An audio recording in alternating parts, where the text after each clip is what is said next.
your initial round, you should probably start, I used to say like 3 months to 4 months ahead. It should probably be like 7 months now because of how tough it is out there. And having conversations, you got to have the conversations with investors, and they usually just don't like write you the check right there. Welcome to the Startup CPG podcast. I'm your host, Jesse Freitag. We've heard on the show before how big of an undertaking fundraising is from both founders and investors, but we haven't had a chance to really dig into the legal side. When Paul from Aura Bora was on the show last year, he shouted out Giannuzzi Lewendon for helping their team during fundraising, episode number 68 if you haven't checked it out yet. So we reached out to Partner Ryan Lewendon to see if he'd be willing to sit down with us and talk all things fundraising, mergers and acquisitions, and legal help unique to CPG companies. Listen in today as Ryan shares about where attorneys can help in the fundraising process, tips for navigating safe notes and common pitfalls, tips for navigating priced rounds, what to understand about exits before you start raising money, alternatives to exiting via sale of your company, the current fundraising and M&A, mergers and acquisitions climate, and tips for navigating, and more. If you are new to the fundraising topic, I recommend episode number 60, Venture Capital and Private Equity 101, and or episode number 70, Angel Investing 101, to help define key terms that will be used in this episode. And stay tuned at the end for a mini interview with Startup CPG Shelfie Award winner, Balkan Bites. I can't say enough about how much I love their incredible pastries, and you won't want to miss Ariana's founding story. Now let's hear from Ryan. Hi, Ryan. Welcome to the show today. How are you? Jesse, I'm doing great. I'm really excited to be here. Thanks for having me. Awesome. Yeah, it's so good to have you here. A few episodes back, when we talked with Aura Bora about fundraising, Paul shouted your firm out. And so it's so fun to get to have you on the show and now get to talk about some of these, fundraising and M&A topics. So just really good to have you here. Awesome. Me too. And thanks for the shout out, Paul. Appreciate it. Awesome. Well, can you start us off by telling us a little bit about yourself and about your firm? Yeah, absolutely. So myself, Ryan Lewendon, I am a longtime consumer goods consumer and fan. When I came out of law school, I ended up working at a corporate firm who had vitamin water as an early client. And I started working on vitamin water pretty early on, like 50 cents deal where he had his own flavor and had equity in the brand was one of my first deals I worked on at a law school. And then like Jennifer Aniston's deal with Smart Water, which became like one of the longest running CPG partnerships. I think it went for over like 15 years after the sale of Coke, and sort of worked on everything with vitamin water with my partner, now partner Nick, all the way through the sale of Coke in 2007, 2008 for $4.7 billion, which, at the time was absolute benchmark for the sale of a CPG business, especially one that had started like 6-7 years earlier and had just kind of stormed in the industry. As a result of that, people kind of started picking up the phone and calling us. And we got a couple more consumer products clients, and we decided to go to our first trade show in 2008. It was Expo East in Boston. We went around with like our business cards and we were like, hey, we're lawyers. Anybody need a lawyer? And people were like, well, I'm not getting sued right now. So like, I don't know. And I'd be like, no, that's not what we do. That's not what we do. We help you like structure your company, and we help you structure your round of financing, and we help you build your supply chain, and we help make sure your voice isn't minimized in the boardroom as you like bring in additional layers and complexities of investors and people. And, we eventually help you exit. And people are like, oh man, yeah, I absolutely need you. Like I had like 6 employees, now I have 68 employees, and my lawyer's like a trust and estates guy that's my uncle's friend, and they don't know what a billback is, and they don't know what a distributor does. And I just need someone who's got a contextual basis for my industry. And so from there, we left with like Vita Coco and like Happy Baby organic baby food and Pirate's Booty and Pretzel Crisp and like Siggy's yogurt, all those kind of new clients. And we all subsequently, helped those companies scale and sell. In the course of doing so, we left the firm we were at and we started this current firm in its iteration. And today, Giannuzzi Lewendon, we've got about 30 lawyers. Our passion, and quite honestly, where I get like the real sense of satisfaction and meaning out of my work, is helping companies like, when they're really early on and helping them scale and grow and eventually exit. And, exit means different things to different people, but usually means sale to another company or going public. Yeah, that's all super awesome. And on the fundraising side, where is an attorney helpful in navigating fundraising? Like what kind of, specifically, what kind of things are you helping brands navigate in the fundraising process? Yeah, it's kind of comes from a couple different angles. The first is like kind of what any lawyer can or should do, which is like, hey, what do your documents look like? And are your documents accurate? And are they correct? Right. But then the other things I do are, hey, strategically, are you making the right decision in the type of documents or the type of financing that you're doing right now? Right. Is a safe right for you versus a common route versus a convertible note versus preferred route? And why? Right. Why is that right for you in terms of like what you're trying to do right now, which is like the problem right in front of you, which is always, hey, how do you get money in the door? But also like what's next, right? How do you set yourself up for success in the next round, right? Because getting that one round of financing done is like, winning the battle, but sometimes you lose the war by winning the battle if you take the money in on terrible terms or you take it in without sort of thinking about what's next, right? And then it's also, I do a lot of sort of helping founders think through the story they're telling, hey, what does this company mean to me? Where do I think it's going to go? And like, how can I put that all together in a cohesive loop where I can communicate to investors, this is what the company means. This is where I think it's going to go. And this is why it's a good deal for you to come in now, right? Because don't wait for the next round. This is why you should come in now. Having those three things is uber important. It's so important. The first is really important. Like, this is what the company means to me, because you want to attract like investors, right? You want to attract investors who share your value systems and your beliefs. You might get the money in from people who are very far from that, and your life can be very, very difficult because of a clash in like value system, a clash in experience, a clash in just general sort of thoughts about where the company can go. If you have very, very unhappy investors, it's going to weigh you down. Right. And then, then the narrative on where you're going to go, right? Like that's so difficult, right? It's especially when you're early on, right? When you're very mature, you kind of know like, all right, I'm 60 million. I'm going to go to 80 million, or I'm going to go to 120 million or whatever. But like, I've got a real line of sight. When you're earlier on, it's much more like throwing a dart at a dartboard. But it's still important to do to like set intentions and expectations for yourself and for your investors, right? Like, hey, are you going to go out and, are you going to double your sales? Hey, maybe you have no sales. Maybe you're going to get to 1 million in sales, maybe 2 million in sales. Setting that sort of alignment with the investors and with yourself about what you're going to do with the cash is going to set yourself up for that next round of finance, right? If you tell investors, hey, I'm going to take your $1 million and I'm going to get to, 7 million in revenues, great. But if you get to 2 million in revenues, you're not going to have anybody else that wants to re-up in the next round, right? Like you're not going to have anybody that's got confidence. If you tell people that you're going to do 7 million in revenues and you do 10, everybody's going to love you, but you probably shot a little too low when you're valuing your company, right? So it is setting an intention. It's setting expectations. It's aligning people. And then the third part is like, why is it a good deal for the investor? A lot of companies I speak to and I work with, they want to raise money. A lot of them want to be told or expect to be told what they're worth, and like when you're a mature company, like a big fund, can come in and do a great job at like analyzing your business and comparing it to other companies and give a good value assessment of what you're worth, right? When you're like sub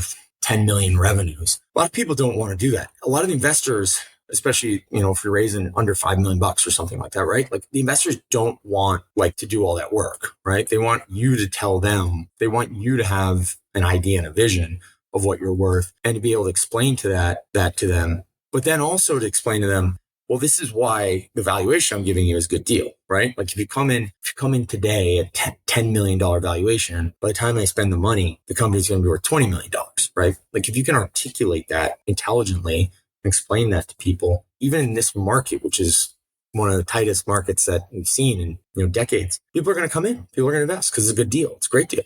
Those deals are few and far in between. Right. And you mentioned you mentioned safes, and that's a really popular topic. A lot of people are looking into safes. Can you talk a little bit about some of the risks or implications of what you may run into using a safe and not involving an attorney, or, why it kind of generally, often is okay? Yeah. So I like a SAFE too. A SAFE stands for Simple Agreement for Future Equity. And it was kind of originated by the Y Combinator incubator. And it started in tech, I don't know, maybe 10 years ago at this point. But it kind of trickled its way into CPG. Like 5-6 years ago, you didn't really see anybody using a SAFE. And now it's pretty commonly used. It's better than like a convertible note, in that a convertible note just, there's a lot more complexities to it. There's interest rates and there's default dates and all this other type of stuff. A SAFE is very simple. It's very straightforward. It's not equity yet, and it converts into equity typically when you do a preferred round of financing, and it usually converts in at a discount to that round, or it converts in at a valuation cap. Sometimes it just converts in at a valuation cap. Sometimes it just converts in at a discount, but mostly it converts in at a discount or a valuation cap. So in today's market, and this is kind of the biggest like pitfall I see people doing, is the valuation cap is a post-money valuation cap, which means that the number you pick, well, like $5 million, right? The $5 million valuation cap is based on the company's valuation after the money comes in. The other way to do it is to do a pre-money valuation cap, which is the number represents the valuation of the company before the money comes in. Right? Investors love a post-money valuation cap because if you're raising $1 million and you've got a $5 million post-money valuation cap, what it means to the investor is if I put in $1 million, I get 20% of the company, right? No matter what. I'm going to have $1 million of 5. So I'm going to have 20%. And that gives them a lot of comfort that that'll be the percentage they get. For companies, if you're raising $1 million and you only raise $1 million and that's all you raise, and then you do your preferred round, that's awesome because that's what you end up getting. That's what you thought you were going to get. It's totally good. The problem is almost nobody does that. Anybody who starts a safe round, it's always like a little easier to get a little bit more money when you need it before that converting, preferred round, and to take yourself a little farther to get your valuation up. And the problem is the net effect of a post-money cap is that the more money you raise on a post-money cap, the more dilution you have. Like all the additional dilution comes from you. So if you raise $1 million on a $5 million post, it means your company's worth $4 million, right? If you raise $2 million on a $5 million post, it means your company's worth $3 million.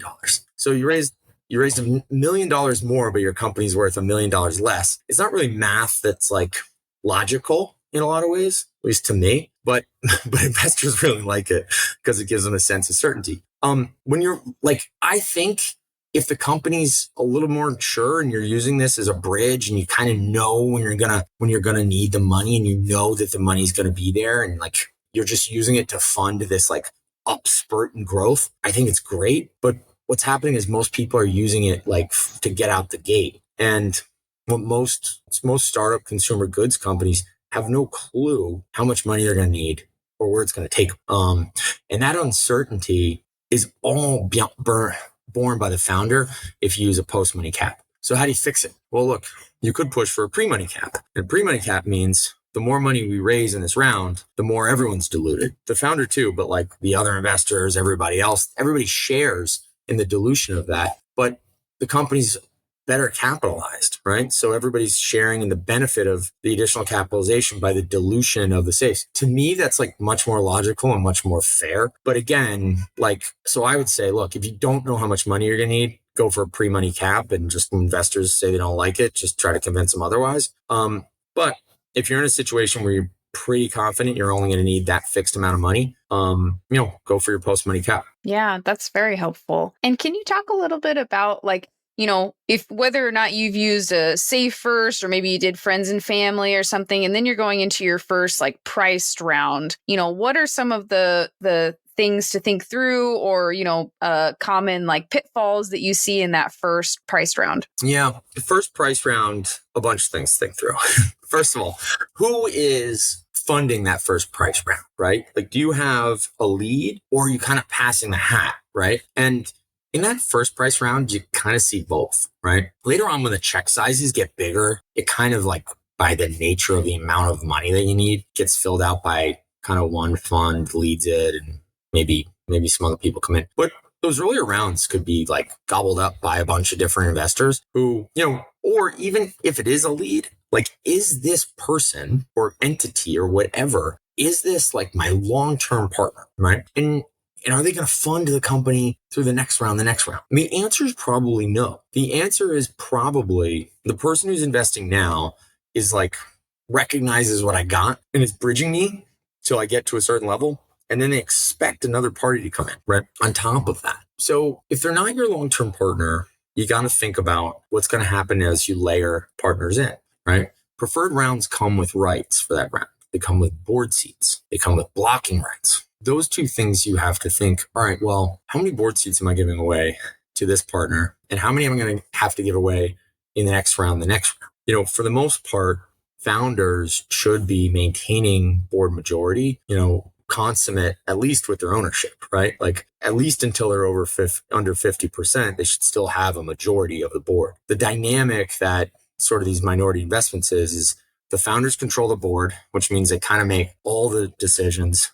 And then the investors, minority investors, have these blocking rights that, in my opinion, should just put guardrails on the founders doing things that are inappropriate, right? Like stealing the money. What happens is a lot of these rounds sometimes get because people are investing earlier, maybe someone's investing in this priced round, maybe they're going a little earlier than they're comfortable with in terms of the company, they over lawyer it. So they put every protection they possibly can on the company, right? Hey, we want an even board right off the bat. We want every approval and blocking right under the sun. You can't approve your budget without. The problem is they're protected legally, but the company's worse off operationally because maybe now you have someone without real sort of industry expertise that has to approve your budget and doesn't really understand what a budget for your company should look like, right? So you're kind of skewing the power dynamic. So one thing I really help people do, in addition to sort of doing legal documents, is really keep evenness in that power dynamic, right? Hey, if you're not the long-term partner, maybe you get a board seat, but maybe you lose that board seat when you go under a certain ownership percentage. Maybe we're giving you blocking rights, but we're giving you blocking rights on distributing money, or giving you blocking rights on the founders doing self-dealing stuff, but we're not giving you a blocking right that prevents us from being able to sell more shares in the future or raise more money or sell the company, right? Because these are all things that partner doesn't necessarily have expertise or insight in that they're really adding to. So that's like one thing I see happen a lot. Like you kind of like have a skewed power dynamic in that priced round. Another is redemption rights. Like a lot of these priced rounds will put in a redemption right because it's something like foreign documents say you can put in. But if you're in that first priced round, is 5 years really a reasonable sort of run rate for the money? Problem with having a redemption right is that the thing burns down, right? Like a lot of them, people ask for a redemption over 5 years, sometimes 7.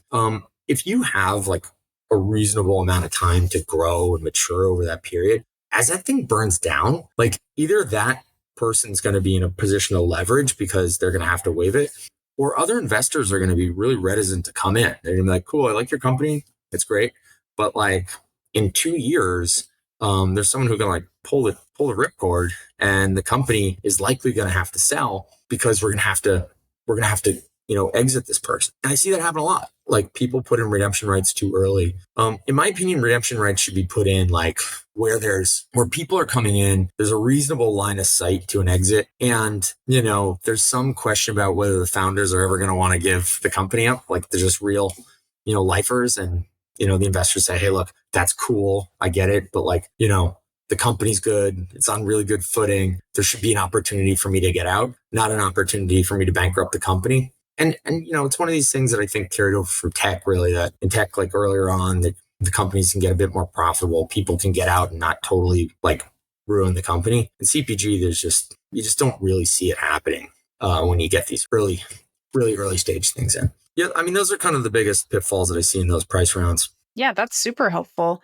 And this reminds me of how when Paul was on the show, and then when we had Wayne Wu from VMG on the show, the topic came up of that getting a divorce is often easier than, getting a divorce, quote unquote, from an investor. Of like, you got to be really careful who you choose your investment partners, because this is long term. And like you said, especially when there's clauses like redemption rights, I'm curious from your side on, since you may see some of the like litigiousness that happens or when things go wrong, like, what would you say about like being careful about choosing who goes on your cap table and, what some of the implications can be that can, how can that make it complicated later if it's not the right partner? Sure. Well, look, if you get Wayne Wu on your cap table, you're having a good day because, VMG is just best in class. And it's good that we've got like funds out there that are honorable and, forthright, like VMG and a bunch of the others out there. So there's a lot of good people to have in your cap table in consumer goods, which is great. The tough part about letting the wrong people in,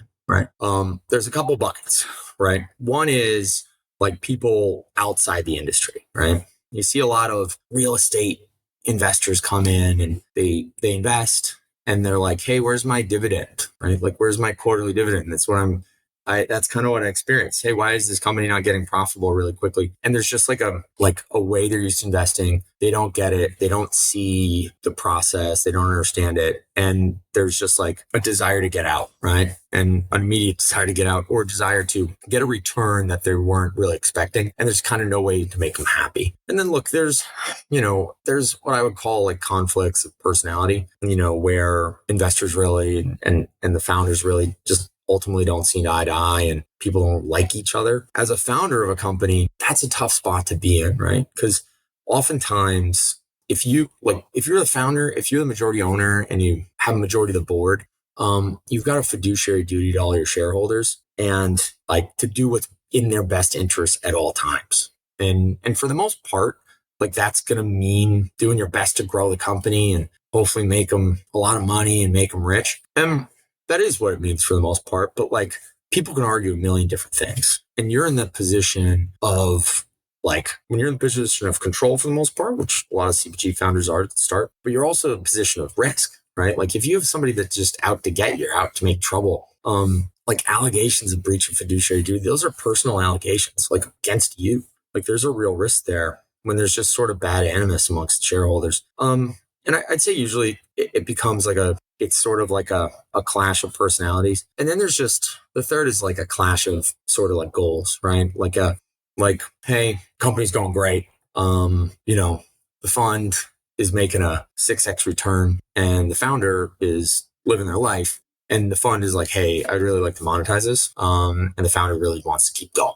And you see those things happen. And look, sometimes there's real conflict between those when people have that. What I would say is what's great about the market now is when you have a good company, and that's the case, most of the buyers out there actually want the founders to stay on in some capacity. They've stopped buying companies outright because they've realized that they're like not really as good at doing what the CPG community is doing, the startup CPG community is doing as a whole. So, we're seeing like the transaction be, hey, investors can leave, the founder will stay in, 3, 4, 5 more years, we'll buy out if that's the case. So I'm seeing a lot less conflict in the good companies, right? The really tough ones are on the downside where like you're not a rocket ship, this is your baby, and you've got a fund that is like looking to sort of like just take a soft landing. And those things, that's like when the contract comes in, so those are the in ultimate success, like the contract doesn't matter really because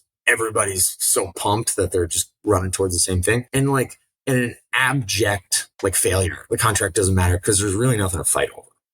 It's that stuff in between that the contract like really kicks in and it like really is really meaningful, like what every little word says. And that's what drives a relationship. That's what drives like, okay, at the end of the day, are we going my way? Or are you going your way? And what are our incentives to like come to an agreement? Right. Yeah, that's really interesting. And it makes a lot of sense when, we've had guests on the show or you have somebody like Jake Carls from Midday Squares that just kind of is always constantly out making friends, meeting investors. So rather than when you're like, oh, I need money in a month, I should start meeting investors. But like, years in advance, making the relationships, meeting the people, not only so that you that you have those relationships there and established, so people are more willing to be there, but also so who they are, maybe you have learned more about them and whether they are the right kind of people to have on your cap table, whether you're going in the same direction to have the same goals. So that makes a lot of sense. Yeah, look, I'd say,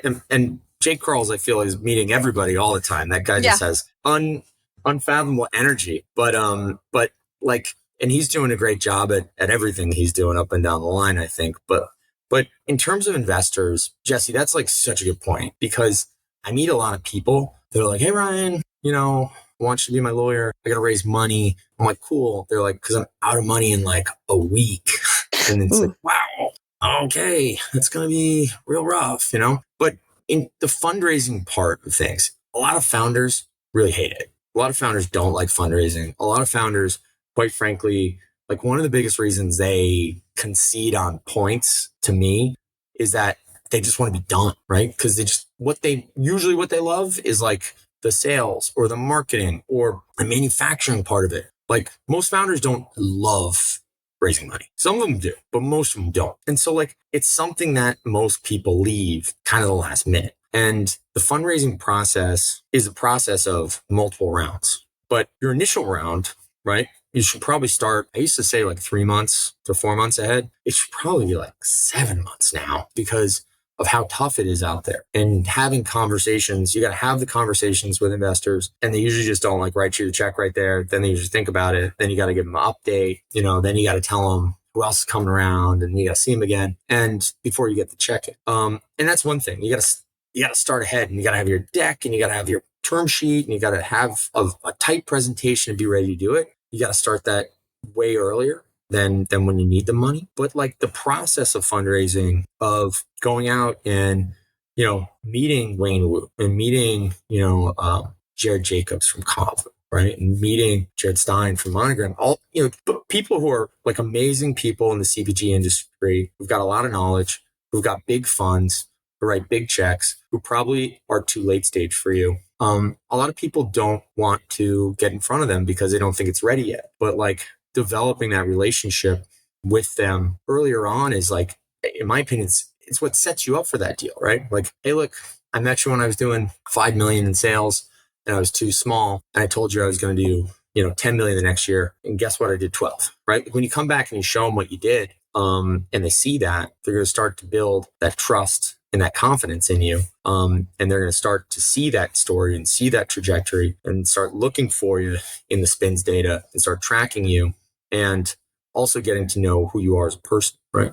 Like so many of these companies, your brand is one thing and your company, like it's all part of it, but like who you are as a founder and as a person, and can these funds trust you with, it's not their money, it's their investors' money, right? Can they trust you with their investors' money? They want to know you a bit, and they want to like getting to know you over time. There's only so much they can get to know you in that deal, in that 60 days or that 90 days of the deal. But setting that up beforehand, a lot of what's great about this community is that like some people are like, they're welcoming and it's not very closed off. And, a lot of these people have calls with you and talk to you, and, a lot of them will give you advice. And even if they're too early, they'll introduce you to other types of investors. So I would say like start that relationship early. It's never too early to get in front of these people and get on their radar. Totally.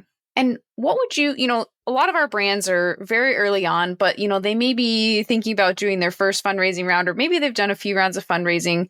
And I'm curious about, since you deal on the mergers and acquisitions side and the actual sale of a company, and that being a common way to exit and to pay your investors back, like, is there anything that you think that is helpful for kind of emerging brands to keep in mind about the eventual sale or exit process, or like how it works? Like kind of anything that you're like, oh man, they would have been, if they would have been thinking about this a couple years ago, that would have really helped in this sale process now. Yeah, a lot of things. I guess like one kind of like easy point is, you should start building a data room from the get-go, right? Like when you start your company, you should create a Dropbox account. You should put like all your governing docs in a folder, and your insurance in a folder, your financials in a folder, and your contracts in a folder. You should just build that out over time.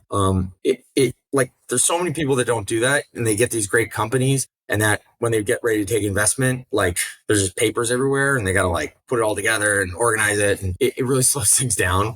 So like from just a nuts and bolts perspective, it just takes a little bit of work. And like if you do that over time, when investors are ready to come in, or quite frankly, when you get that opportunity, like somebody wants to like give you a check that you didn't that's outsized or like they were a big deal and they're like, cool, give me your data room. Like you can flip it to them as opposed to be like, oh, data room. Okay, cool. I'll be back to you in like 3 weeks, like you just seem like you're on it. But like from a more like a strategic standpoint, like knowing who your acquirers could be, right? And like some of the greatest brands I've known, have always had like an enemy, right? And an acquirer, right? So like Body Armor. Body Armor's enemy was Gatorade, right? And Body Armor had Gatorade, and they were like, that's the enemy. And the goal is no one's disrupted this category. We're gonna take down Powerade, and we're gonna take down Gatorade. And that's what we're going for. But as a result of that, of having that, they kind of knew who the buyers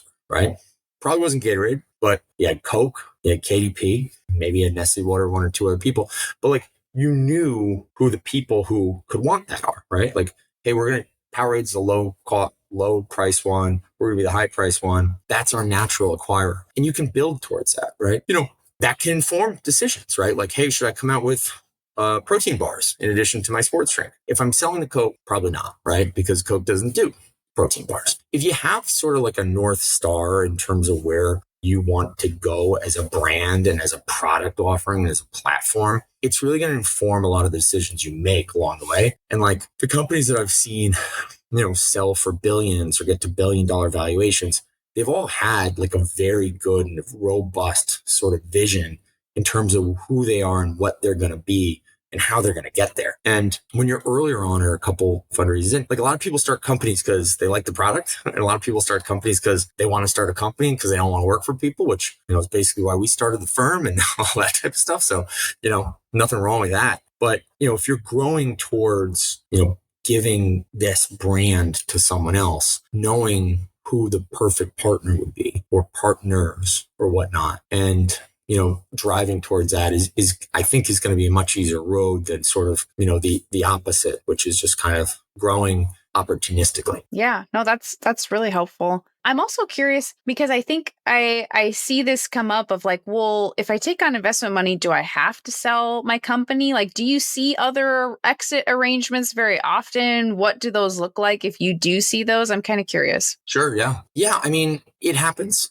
And by the way, it happens. I'd say when the economy was a little better, this was happening a lot, is that companies were selling anyways, but like along the way, there's what was called like a recap or a recapitalization, which would really mean like either the company would buy the investors out or, new investors would come and buy them out. It certainly happens. The problem in the current industry right now is that it's probably not going to happen until you're like at like 100 million in revenues, or if you're like profitable, like before that you're profitable. It's, I'd say in like 2015 to 2019, there were a lot more recaps. The company would grow up. They're pretty sure there was an exit here and the investors would be like, oh, I'd take my money off the table now if I wanted. Right. And, people would come around, either internally or externally and buy the shares, or you bring in a new investor to buy people out of shares. So yeah, that does happen. And, if you have a company that you're growing in a certain way, right? Like most CPG companies, when you're at the earlier side, there's like no real line of sight towards like sustainable, profitable business, right? Because you're trying to get market share. I think there is more today because there's more focus on it. But if you get to a point of profitability and you get to a point of stability, like you can use profits to buy investors out and they get happy. You can use debt facilities to buy investors out. And, I think Kind did that in the past when they were, taking people out. Like, so there are opportunities, generally when you bring an investor, there's a bit of a different ethos to it because look, you bring an investor says, why am I coming in? And you tell them why. And usually it's because you're going to hit some certain growth metrics. And so there is sort of like some sort of clock. But again, I think it's about aligning with the right investors, right? Are they in for 10 years, and happy to support it? Or are they maybe trying to turn around in 3 years? So it's case by case, Jesse, but like it certainly is an option. Yeah, no, that's super interesting to hear some of those. And, what would you say kind of is happening in the market right now? Like what trends are you seeing as far as sales or just fundraising activity? You've mentioned that it's getting pretty tight, and just so, yeah, curious about some of your thoughts on the market right now. Look, I think the market actually maybe even opening up a little bit more from where it was last year. But look, I think in this market, the people that have a really, really tough time are kind of like the sub 5 million in revenues without profitability, right? Like, I think this is the hardest time I've seen those companies find at getting cash in the door and finding investors, just because there's less of them, right? Because generally people have less disposable income. So they're kind of looking a little bit more upstream. You find in like where there's more disposable income, people look earlier and earlier for sort of deals. So it's hard to find that cash.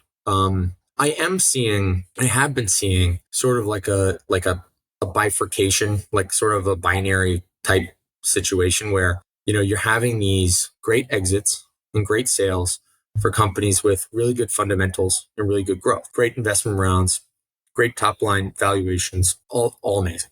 And then you're seeing like, companies that haven't gotten there, either have gotten to a certain scale and haven't gotten profitable or just had some like internal issues that they couldn't fix. You're seeing those companies like get sold for equity or get absorbed by, something into a portfolio. And, maybe there's some upside if the whole thing does well and whatnot. So there's activity. You're just not seeing like, there's not a lot of middle ground, right? Like people are either finding a way to get really good, fundamentally good companies or they're not, and,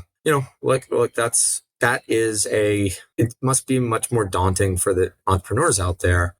But my advice on that piece would be like, so focus on how you can get that fundamental place, like have that plan. I think in like 2015, nobody really needed to have that plan. Like you kind of just were able to grow top line and like, as long as you had enough doors and had enough eyeballs on you, like somebody's going to buy you. Today, people really want there to be fundamentals. Even if there's like something like additionally awesome about the company, they're still looking to see like, all right, but can it be made to like a profitable business? Mm-hmm. Yeah. Well, that's awesome. So at what stage in the fundraising process should brands reach out to an attorney? In terms of like generally when you should interface with a lawyer, I'd say in terms of fundraising, probably pretty early on. What I will say is that like, if you're kind of raising money from friends and family, you don't really need a lawyer. It's pretty good and pretty efficient. And I really do like it. Like for me, my intent when working with early stage companies is not to like make whatever the bill is on a safe round. It's really to set a longer term relationship up. And it's really to make sure that this particular company is set up really well for success in the next couple of rounds. Cause that's where things get, for me, is like a professional, really meaningful. But so it sort of depends. Like earlier on, if you're raising money from people you don't know as well, or if you're raising money from people, that have a very different level of sophistication from you in terms of experience. And they're like kind of giving you advice on what you should be doing, even though they're on the other side. Getting a lawyer or someone with a lot of experience in that dynamic helps, right? Like a lot of what I'm doing, whether it's financing, whether it's help building your supply chain, whether it's putting a celebrity deal together, I'm sort of evening the experience gap, right? Because, most brand owners, maybe they've raised money a couple of times before, maybe they've raised money 0 times before,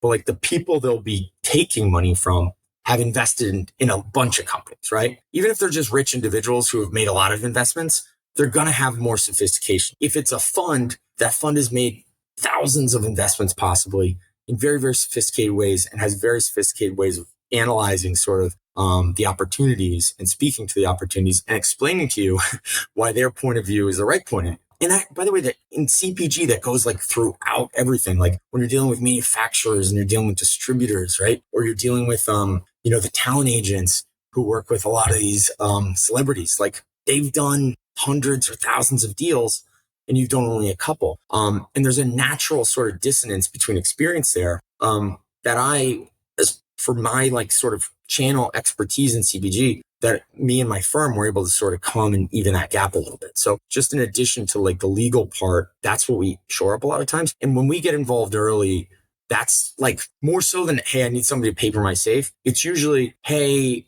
I'm going to take $1 million from this, person, but like they're really experienced and they're telling me like I should do this, that, or the other thing. Is that what's really right for me, right? And I think for anybody, just generally broadly, if you're in a situation and you feel like there is a dissonance in experience and you are on other sides of the table, it is good to get involved with a lawyer, or even if not a lawyer, just someone with experience doing what you're doing, right? It could be another founder who's done it before, right? Who's done co-pack agreements before, right? It could be, an outsourced, advisor firm like a Propeller Industries or something like that'll bring in like some sort of finance expertise.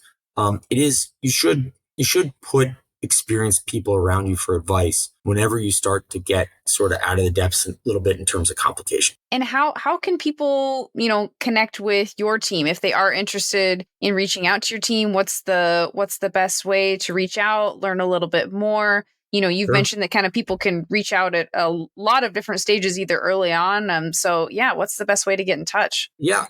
So our website's got some more info. It's www.gllaw.us. My email's ryan@gllaw.us.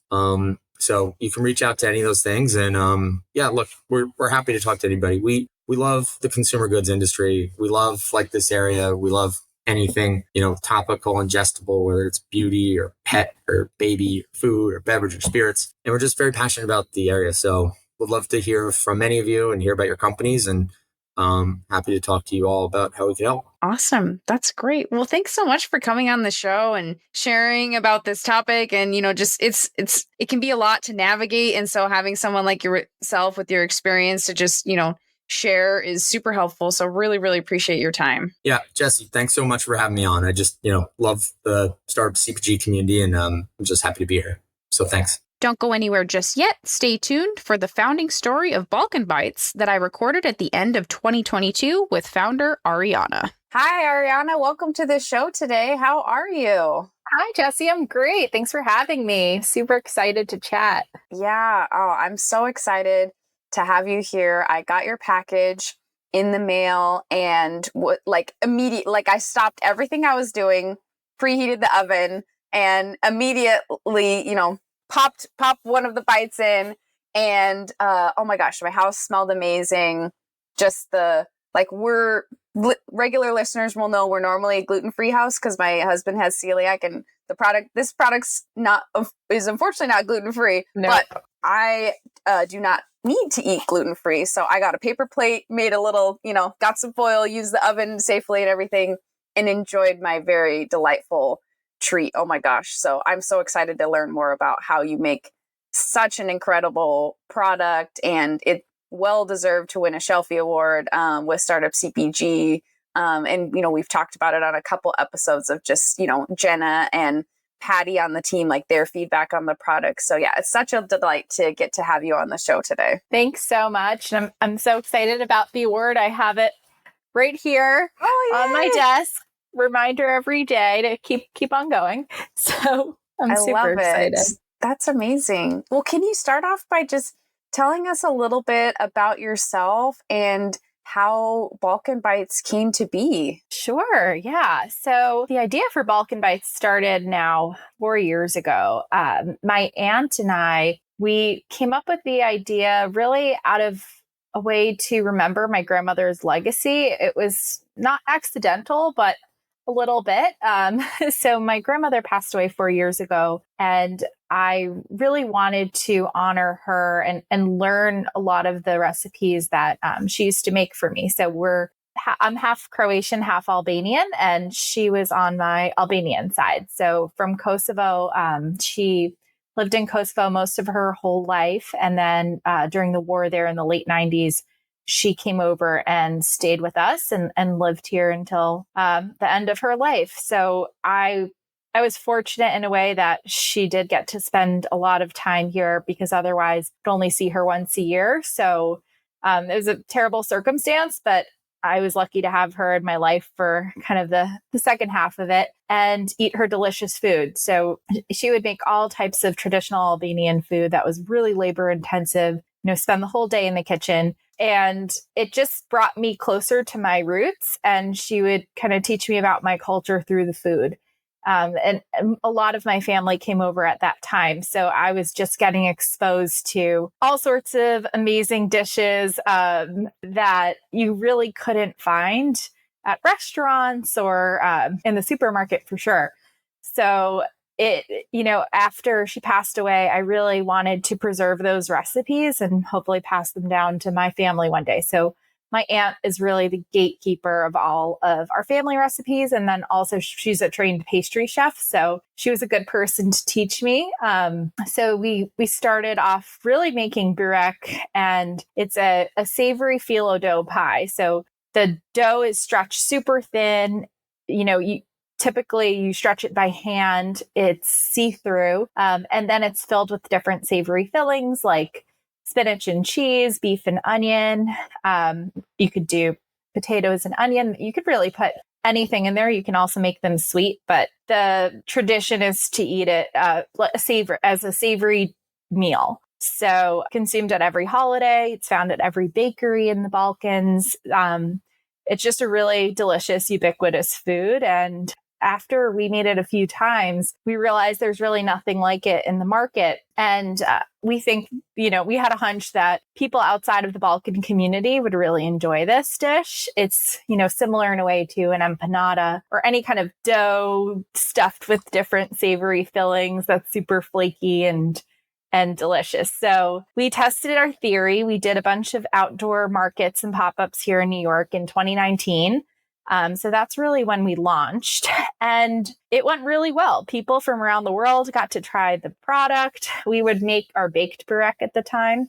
We would make it, freeze it, and then bake it at the events. And it was really encouraging. So our plan for 2020 was really to keep testing the market, keep doing what we were doing. And we were kind of starting small, but then the pandemic happened. So we really needed to figure out how to keep going. So we realized we were making these frozen anyway. So maybe try to sell them frozen and get people to buy them and make them at home. So that's what we did. We posted on Instagram. I offered to deliver myself to whoever was in the tri-state area. We had a good customer base from all these markets. So they were the first to kind of raise their hand and say, hey, we're tired of cooking. Please deliver these to my house. I'm, going crazy. So that really kept us in business. And then, we figured out how to ship nationwide, and we got some real professional packaging made. But up until the end of last year, we were still making everything ourselves, and that our capacity was super limited. But luckily we got a co-packer towards the end of last year, and it's been such a game changer because we can now sell to grocery stores and just not really worry about providing enough for people and selling out. So now our capacity is almost unlimited, and we're super excited to just be more accessible to people, because that's really our goal, to make our Balkan culture and cuisine more accessible. So we're just super excited for kind of this next chapter. That's amazing. And I didn't realize that you had been able to find a co-packer by now. And that's so cool to commercialize a product that it feels so home. When I got it, I was like, I feel like someone spent 5 hours making this for me. That's the feeling you get when you pull it out of the oven. It was like, how is it that I just heated this up out of the freezer? It feels like I've unlocked some sort of illegal cheat code for baking.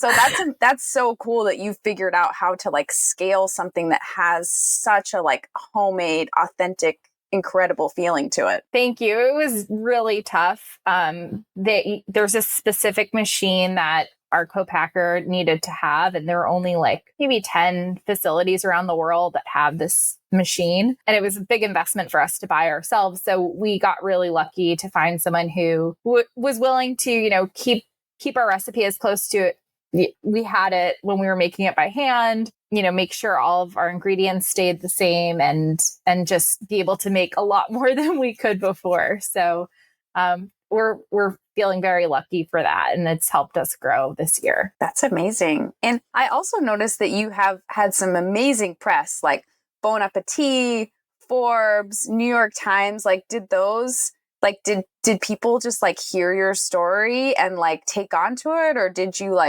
did you share the story with any of them? I'm just curious how such incredible press coverage happened, and what well deserved, of course. I loved reading the articles, and I'll link them in the show notes because I think everyone should check them out. But I'm that's so cool to get features like that. Thank you. Well, when we started selling online, I was like, how am I going to get people to learn about this product and find us? We're not doing markets. We're not at stores where they might just, stumble upon us. So I reached out. I had a friend that worked in PR, and she very kindly sent me her contact list. And I spent a whole weekend reaching out to everyone on that list, sharing our story, offering to send samples. Many didn't respond, but some did. And it was, a whole kind of over a year following up, sending more samples. And we were really lucky and got some great press. And that enabled us to now have customers in 49 out of 50 states. So most people, we have a survey at the end of our checkout flow. And it's like, how did you hear about us? Most of the time it's from an article. Wow, that's so cool. And then at what point did you find Startup CPG? I think it was maybe late 2020. But then the first half of 2021, I actually spent in Miami. So I met Daniel and I went to a few of the first events down there when everything opened back up. And it was so great to just meet the community. And since I'm back in the New York area and I've gone to some events here too. So it's just been such an awesome community that's taught me so much throughout this journey. That's amazing. That's so cool. I'm so glad that you're in the group and that you've been able to go to like in-person events. Like that's so cool. I don't live near a major hub. So other than like expo events, that's my chance to see people in person. So I love that you've been able to go to some of the in-person major city hubs. That's so cool. Yeah, it's been so great. So if people want to find you, like what's the best way? And, you can tell us maybe how it differs for different parts of the country too, but would love to hear how people can, get some Balkan Bites in their life. Yeah. So we would love to increase the velocities at all the stores we're at. So that's kind of our primary purpose. Also, frozen shipping is just, it's tough these days, but we are available in stores in the Northeast, some of the Mid-Atlantic DC area, Chicago, Wisconsin, and Texas. So we're hoping to expand to more regions next year, but everyone else can order us online. Great. That's awesome. And then what's coming up next for the rest of the year, 2023? Like, what should we keep an eye out for? What are you excited about? Like, what are you thinking about? Yeah, well, we're really just trying to be more accessible and grow into more regions. So a lot of hopefully some bigger chains for next year. This year we're in mostly independents, but have had a lot of positive conversations and feedback from some bigger accounts. So we're really hoping to be, almost nationwide by the end of next year. Amazing. Oh, that's so exciting. I cannot wait to keep following along. I also, one kind of final question would just be, are there any like stories that stand out to you in the journey so far of like, big moments or where like it felt really real or really exciting? Like would love to hear any sort of little like story snapshot window into building the business so far, if you can think of one. Well, I would say, so we're bootstrapped completely, and it's always a journey, especially now that we're selling to stores and just, trying to get that working capital for the inventory.